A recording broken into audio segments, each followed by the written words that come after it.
Olá, sejam bem-vindos a mais uma aula do nosso projeto de vida. Eu sou a professora Isabel Saraiva e em nossa aula nós vamos abordar primeiros passos para a construção do projeto de vida e o detalhamento Descobrindo Caminhos. Uma excelente aula a todos!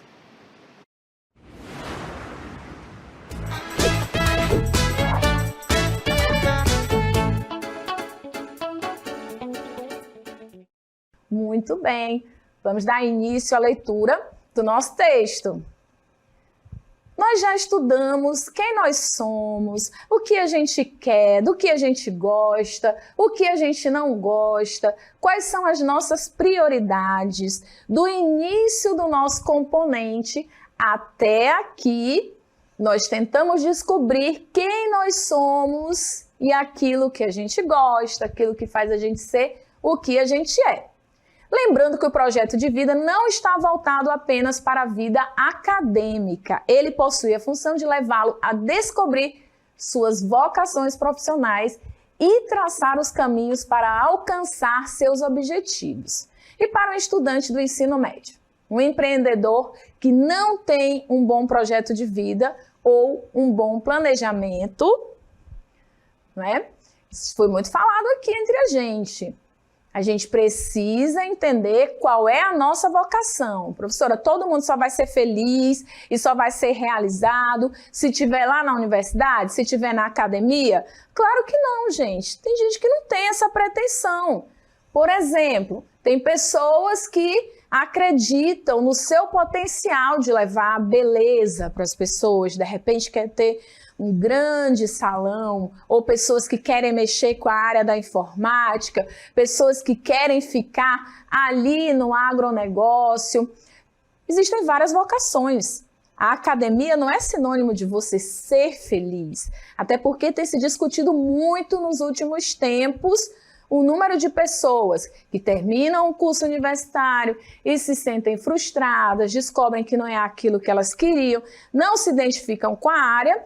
E uma realidade que a gente precisa encarar. Pessoas que não se dedicam aos seus estudos, não se dedicam à sua área e vão culpar o mercado, vão culpar as circunstâncias. Eu não estou dizendo que as circunstâncias não afetam a nossa vida. Claro que sim, mas a gente tem que fazer a nossa parte. É como eu sempre digo, quem não nasceu herdeiro, levanta cedo e corre atrás. Beleza? Vamos continuar o nosso texto. Então, se você pretende ser essa pessoa, esse empresário, esse empreendedor, e também um empreendedor, não é só aquela pessoa que não decide ir para a universidade, não, gente. Tem gente que vai para a universidade, se forma, por exemplo, a pessoa pode se formar em fisioterapia e ter aquele sonho de montar o seu próprio negócio, tá? Uma coisa não exclui a outra.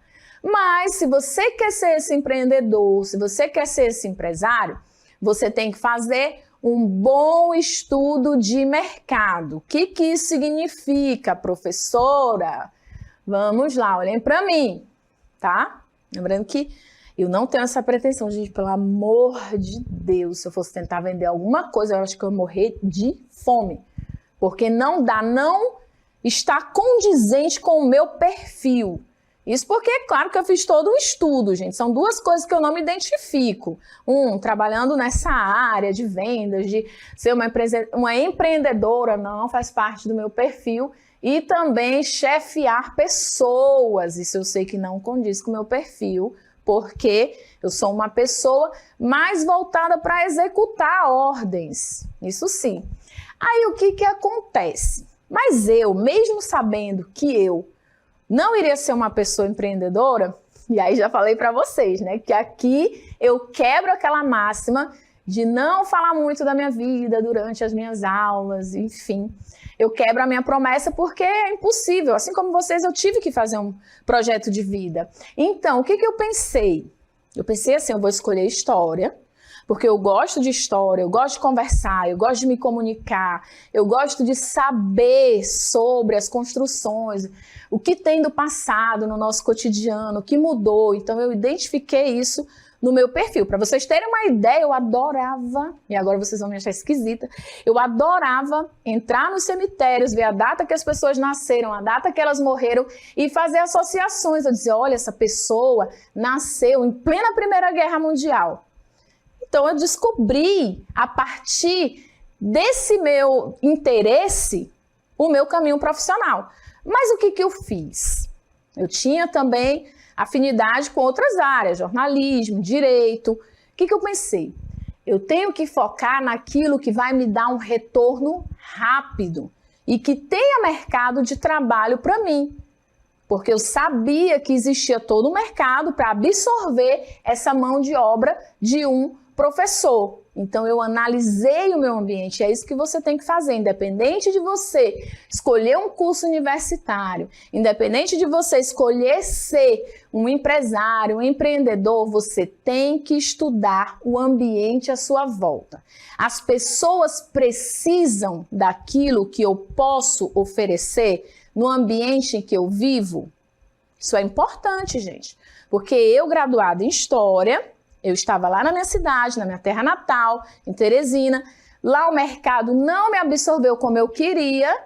E o que eu fiz? Eu observei que aqui em Manaus existiriam mais possibilidades para mim. Então eu me mudei da minha cidade e vim para cá. E foi aí que eu me tornei essa piauinense. Comi vários jaraquis e aí tô por aqui, né? Vamos continuar a leitura do nosso texto. Então, como eu estava falando, você tem que fazer esse estudo de mercado, identificar se o seu trabalho, aquilo que você quer fazer é realmente necessário ali onde você está, ou se você tiver que se deslocar, você já tem uma ideia? Você moraria em outro lugar? Isso também faz parte do perfil da gente. Como eu sempre fui uma pessoa aventureira, assim, então morar em outro lugar diferente não seria um problema para mim. Vamos lá, então. Isso vai fazer você se automotivar. E uma coisa que a gente vem falando repetidamente aqui, você tem que conhecer as suas competências e construir boas relações para conseguir a resiliência nos momentos difíceis e a perseverança naqueles momentos nos quais os resultados demoram para acontecer.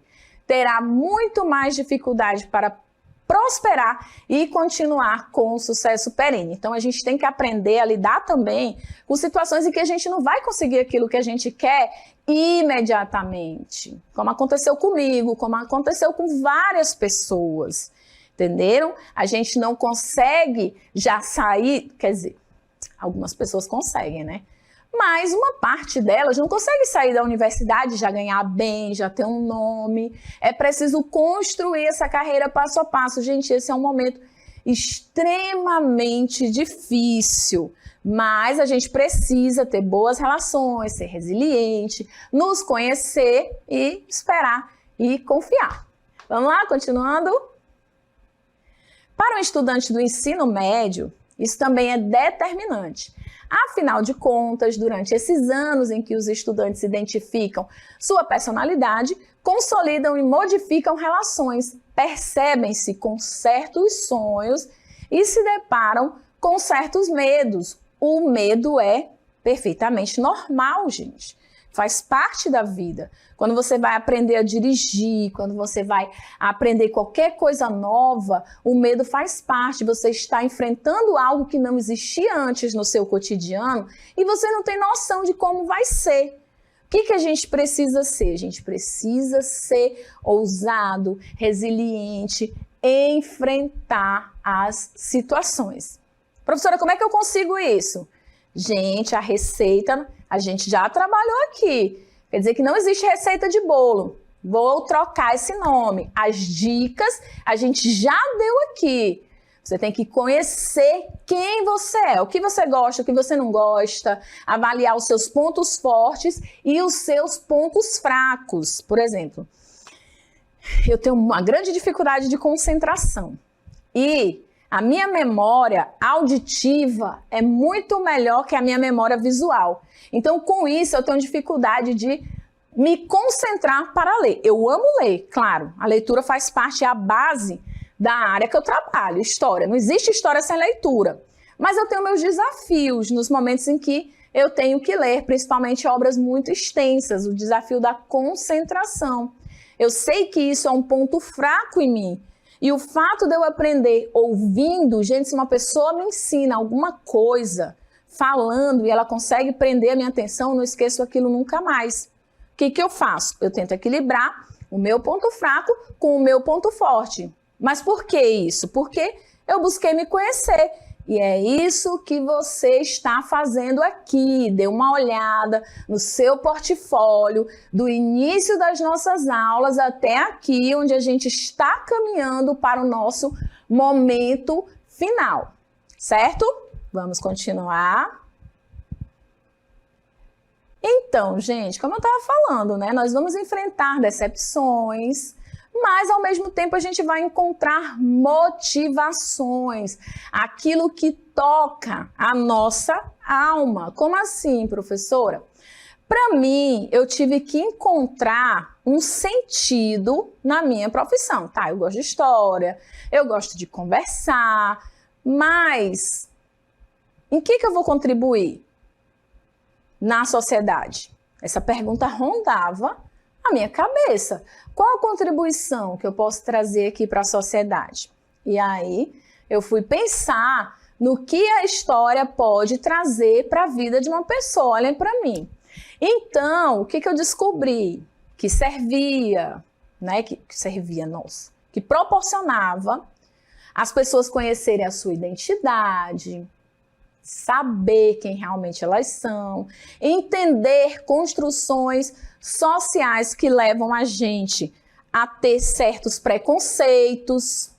Isso tudo eu vi que eu podia contribuir com o meu componente curricular em sala de aula. Então aquilo foi aquele quentinho no coração assim que eu precisava para saber que a minha profissão ia trazer uma contribuição social. E a gente tem que pensar em tudo isso, gente. Nós passamos a maior parte da nossa vida no trabalho. Então é preciso que a gente trace metas para a gente fazer o que a gente gosta, porque nem todo dia nós vamos estar motivados, mesmo que você faça o que você gosta. Por isso que é preciso a gente pensar, a gente refletir sobre quem a gente é e sobre o que a gente quer. Beleza? Vamos continuar a nossa leitura. Então, é nessa hora que ter uma força extra dentro de si, uma boa projeção na tela mental em que o futuro seja vivido, claro, colorido, grande e apetitoso, pode ser o grande chamariz para a construção, especialmente na adolescência, de um projeto de vida e não um projeto de morte. A gente quer o quê? A gente quer se sentir bem, se sentir feliz, se sentir motivado, se sentir fazendo aquilo que a gente gosta, para mesmo naqueles dias em que a gente não estiver tão afim, a gente mantenha essa energia. Caso contrário, caso a gente não descubra esse caminho, o que o nosso texto disse ali no final, que a gente está construindo um projeto de morte. E não é isso que a gente está fazendo por aqui, gente. Nós estamos construindo um projeto de vida. Nós queremos ver vocês bem, queremos ver vocês felizes, realizados. Nós também trouxemos vários exemplos da vida real. E é o que eu sempre digo, eu não estou romantizando, não estou dizendo que é fácil. Não, gente, eu estou dizendo que é possível. É essa a mensagem que a gente está passando por aqui, desde que você descubra o que você quer e saiba que as coisas não vão cair do céu. Ah, professora, mas se de repente assim, eu sou super da igreja, sou super católico, super evangélico, aí eu vou orar e a resposta vai cair do céu. Vou rezar, a resposta vai cair do céu. Não vai. Porque até as máximas religiosas dizem o quê? Que Deus não vai fazer por você o que você tem que fazer. Agora eu estou bancando a pastora, né? Deus não vai fazer por você aquilo que você tem que fazer. E lembre-se, é oração. Você tem que levantar, você tem que fazer, você tem que dar o primeiro passo. aí os caminhos vão se abrindo para você, certo? Então vamos lá, vamos continuar aqui. Eu trouxe para vocês algo que eu adaptei lá da administração. E quando eu falo fui eu mesma, tá? Que fiz isso, no maior atrevimento. Mas eu queria trazer algo que vocês pudessem usar de maneira prática, refletindo sobre as suas atitudes. O hoje é que vai determinar o seu amanhã, gente. E é isso que eu sempre achei injusto. Por quê? Porque a gente tem que fazer uma escolha que vai permear, vai durar toda a nossa vida no momento em que a gente não está tão maduro. Ali, 17, 18, 19, 20 anos. As escolhas que você faz ali vão determinar o seu futuro. Então, por isso é que o projeto de vida é voltado para você se conhecer, para você poder pensar direitinho nesse momento que vai decidir toda a sua vida. Então, pensando nisso, como você decide quais projetos são prioritários na sua vida? Você possui um método ou simplesmente deixa as coisas acontecerem? Olha para mim. Gente, eu sei que em alguns momentos da vida a gente tem que soltar. A gente não pode querer controlar tudo. Mas a gente tem que manter o mínimo de disciplina. Porque se você sabe quem você é, você sabe o que você quer, você sabe o que você gosta.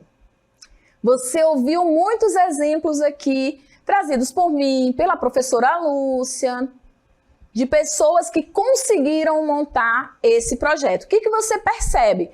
Que as pessoas que conseguem pôr em prática o seu projeto de vida são pessoas que têm um planejamento.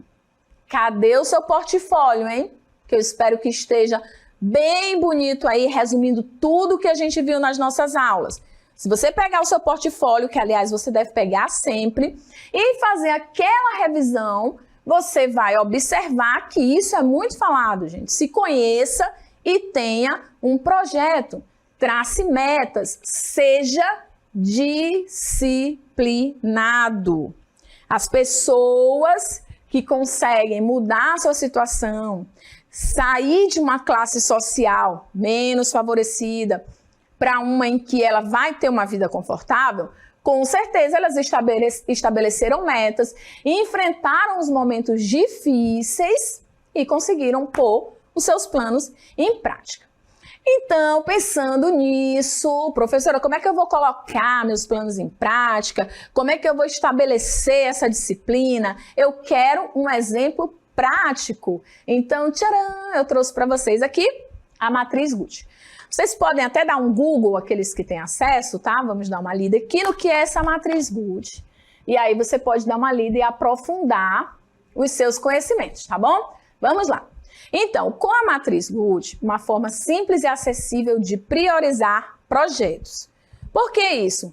Porque nós temos várias coisas para fazer e isso dentro daquilo que a gente decide ser.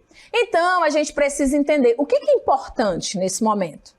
Você consegue ter visibilidade sobre quais iniciativas devem ser feitas com a matriz Gucci, tá, gente? Garantindo que você está executando aquelas que realmente trarão mais resultados para a sua vida. Aqui nós estamos voltados para a sua vida escolar, que não está dissociada da sua vida pessoal. Sua vida pessoal tem uma interferência direta aqui na sua vida escolar. Então, o que vai acontecer? Dentro desse contexto, desse emaranhado, você tem uma série de coisas para fazer, tanto em casa quanto as coisas voltadas aí, as coisas da escola. E aí, o que você vai fazer? O que eu proponho com essa matriz Gucci que eu adaptei para vocês aqui? Entender quais são as prioridades para que vocês se tornem mais eficientes, certo? Então, vamos entender como é que funciona? A tabela Gucci é composta pelos critérios de gravidade, urgência e tendência. Cada um deles pode se desdobrar em uma escala que vai de 1 a 5. Vamos entender melhor o que significa cada um desses critérios. Vamos começar pelo critério gravidade. A gravidade mede o impacto, tá? Então, o critério de gravidade leva em consideração o seguinte questionamento. quais os efeitos da não realização desse critério poderá causar ao longo do tempo. Tá, recapitulando, a gente vai pensar o seguinte: se eu não fizer isso agora, o que vai acarretar no meu futuro? Vai trazer consequências médias, graves? Como é que vai ser? Entenderam? Vou dar um exemplo. Vamos lá? Por exemplo, não estudar diariamente, não organizar uma rotina, não assistir às aulas. Rarão, hein? Não assistir às aulas do nosso projeto de vida, não assistir às aulas do nosso centro de mídias. E isso é uma falta grave, hein? Não faça isso. Então, que impactos causarão na sua vida estudantil caso não sejam realizadas? Então, se você não faz essas atividades, você não estuda, você não vai para a aula, você não leva a sério, qual é a gravidade disso, gente? Lógico que você não vai aprender. E qual é a sua função indo diariamente para a escola, de segunda a sexta e às vezes no sábado? Aprender, absorver conhecimentos que vêm de longa data, que a gente traz aí dos nossos ancestrais, de vários lugares diferentes do mundo, Grécia, Roma. Nossa cultura é um conjunto de coisas e nós vamos para a escola para a gente poder se inserir cada vez mais dentro dessa cultura, fazer uma leitura eficiente do mundo. A escola é fundamental, mas se você não vai, se você não estuda, e aí? Me conta. Qual é a gravidade disso? Vamos pensar aqui em níveis de gravidade. Vamos lá? Temos aqui 1, 2, 3, 4, 5. Pensa rápido. É sem gravidade? É pouco grave? É grave? É muito grave? Ou é extremamente grave? Vou deixar aí para vocês a reflexão, né? O que vocês acham que é? Vamos lá? Vamos para o nosso segundo critério. O nosso segundo critério é a urgência. O que vai acontecer? A urgência mede o tempo. E o critério de urgência leva em consideração o prazo disponível para realizar o projeto. Quanto menor o prazo, maior a urgência e vice-versa. Então, ao analisar a urgência, você precisa se perguntar: quanto tempo esse projeto pode esperar para ser realizado? Os níveis de urgência são, vamos lá, quais são esses níveis de urgência? Também nós temos aí uma numeração que vai de 1 a 5. Então, tem coisas sem urgência, tem coisas pouco urgentes, tem coisas que são urgentes, tem coisas que são muito urgentes e tem coisas que são extremamente urgentes, certo? Vamos para o nosso terceiro critério, a tendência. A tendência vai medir a probabilidade de crescimento do problema. O critério de tendência leva em consideração a predisposição de um problema que seria resolvido com a execução de um projeto. Piorar com o tempo, ou seja, você não faz aquilo, então esse problema vai piorando com o tempo, por isso que é tendência. E esse critério existe por quê? Porque um problema pode nascer pequenininho e com o passar dos dias se tornar uma bola de neve. Ao analisar a tendência, você precisa se perguntar: se eu não resolver esse problema hoje, com qual intensidade ele vai piorar? Os níveis de tendência são... Também temos uma escala de 1 a 5, porque é um projeto padrão dentro dessa matriz. Então, nós vamos ver aí, sem tendência de piorar, piorar em longo prazo, piorar em médio prazo, piorar em curto prazo ou se agravar rápido. Agora, nós vamos ver um exemplo prático. Eu vou ali para a nossa TV e eu vou riscar uma tabela que eu trouxe aqui para vocês.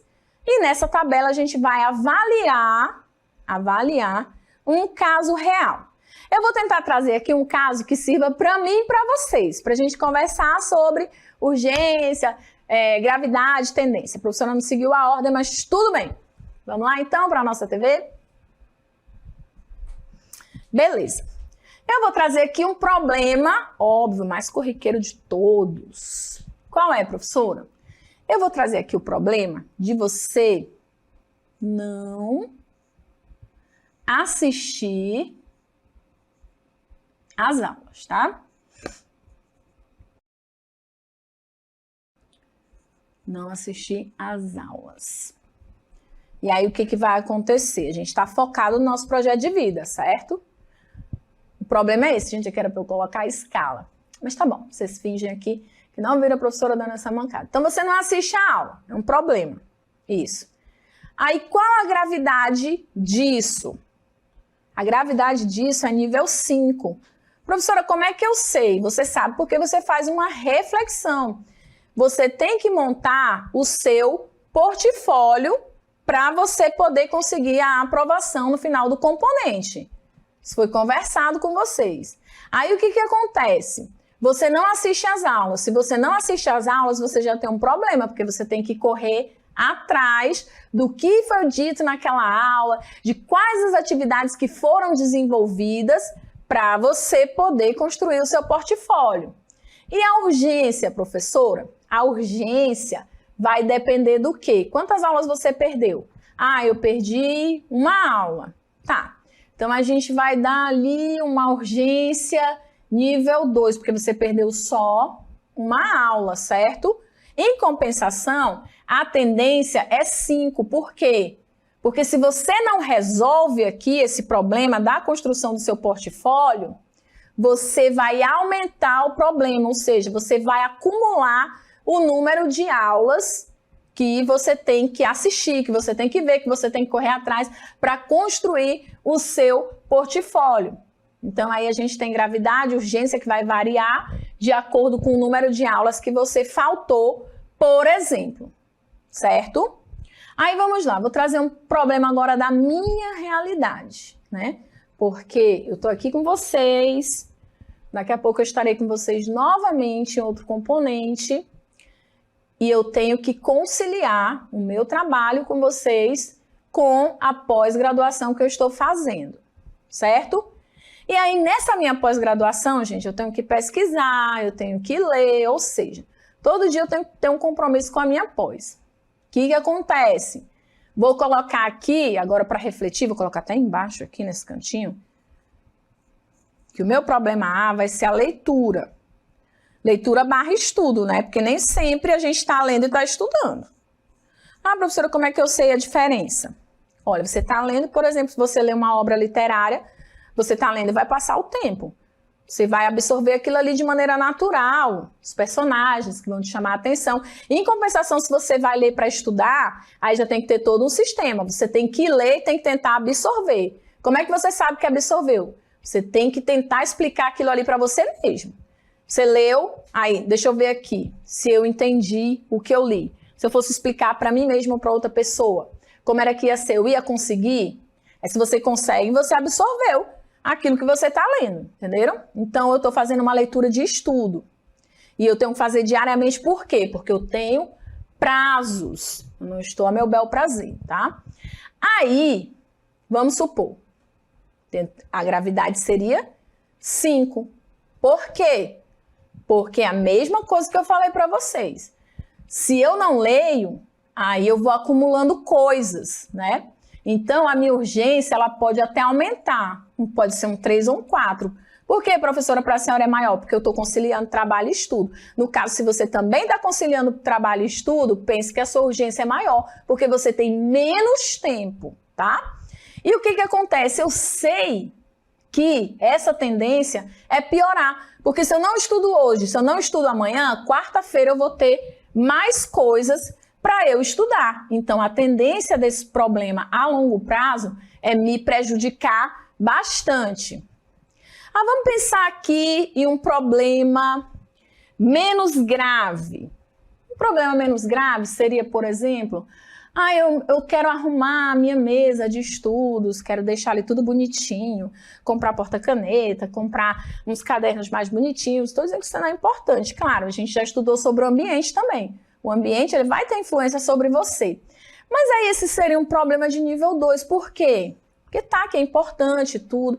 Mas você pode improvisar, você pode fazer um momento de estudo ali, um local de estudo com o que você tem. E aí vai diminuindo o quê? Vai diminuindo a urgência também, porque você pode fazer quando você tiver tempo, quando você tiver os recursos financeiros, e a tendência também vai enfraquecer. Por quê? Porque o que importa de verdade é você estudar.